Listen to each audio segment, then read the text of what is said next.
It is a growing thing. Welcome back. Thanks very much to our partner, AMP. Well, I've made no secret of the fact that I absolutely detest motorhomes, road maggots.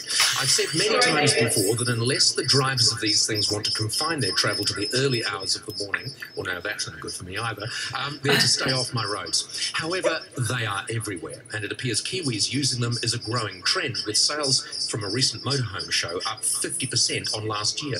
So are we witnessing a change in the way we holiday, we lead our lives? Is the traditional Kiwi batch on the coast out of favour, particularly with the baby boomers as they retire?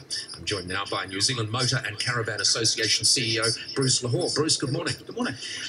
This is the reason that I wanted to talk to you is that it does appear that there is a trend away, maybe for financial reasons, from the Kiwi batch, and more people are buying these more luxurious American-style motorhomes. Yeah, it's a bit of both cost and also lifestyle choices. So the baby boomers, this generation, they're active, they're fit, they're healthy, and they want to get out and do things. So that's part of the reason is they want to get around the country. The other part is, of course, it's a lot cheaper. Even the most expensive one is still a lot cheaper than buying a batch. Because what are you looking at? For the most expensive sort of motorhome, real absolute luxury, all the whiz-bang gadgets, a couple of $100,000? Or about $350. Yep. For the very top of the range stuff.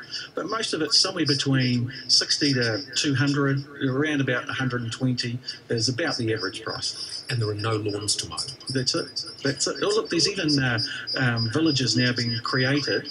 In Papamoa, there's a thing called Freedom Village there, where they're actually actively promoting, trying to attract motorhomes there. Okay, so this is almost the next lock and leave. That's right. So you don't have to drive the bloody things around on the road and hold me up. That's it. The trend is not just for like the baby boomers, which is what you're seeing now in the association, who are going out and buying these luxury things and not having to fork out for a holiday home. But it's also at further on in life where people are saying, hang on, we're sitting in a house which is worth a fortune, it's an expensive asset to maintain. We could sell this, have money in the bank, buy a beautiful trailer home and live in a village such as the one you mentioned. No, not trailer homes. No, that sort of thing's not happening. Camper van. No, they're the houses. Yep. They're actually brick and tile houses, but they've got driveways next door that they can park for the there. camper van. Yeah, they can park it so they don't have lawns or anything like that. So small lawns, they can go away and they're in a community. They can lock the house, drive away for 3 months, 6 months, come back, just park their motorhome again, back inside into their normal house. So at the moment, we are not seeing the trend into that for older people, because that's certainly happening overseas. It has started. It's early days for that, because the baby boomers have only been coming online for 4 years, just under 4.5 years, and so it's just early days for that. Is there a downside to it? Well, it's just there's a lot of them, and I suppose as you're always talking about, Paul, they're always on the road. Yeah. So that's going to continue. But for the person doing it, for the person saying, "Look, I think I'll get out of the house, I'll save myself all the overheads, and I'll buy one of these huge motorhomes." Is there a downside to living like that? Well, the key is not to sell it, not to get out of the house. They actually have some bricks and mortars somewhere, so you've got something to come back to, because you can't do this forever. It's not about living in it. It's about travelling around, whether it's 3, 6, 12 months, and then going back to normal life, and then maybe going away for another visit. So the key is keeping a house somewhere. All right, so for people who don't do this, is the problem going to be finding a place to park these things? Yep. Like, I've got a beach house. I don't want one of these things parked in my front lawn. I no longer have a beach house. Yep. I have a view of a Winnebago.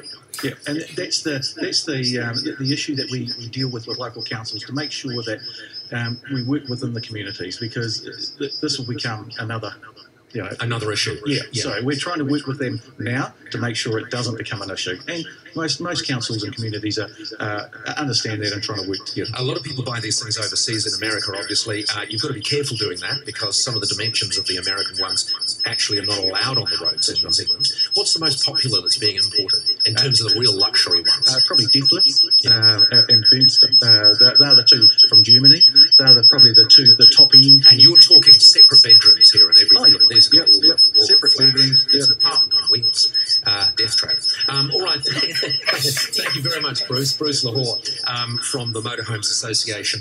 He's the CEO of it. All right, coming up, do you sleep naked? If you do, you're probably more happier than the person in a onesie. Can it help or hinder your relationship? We'll find out next. There was yesterday.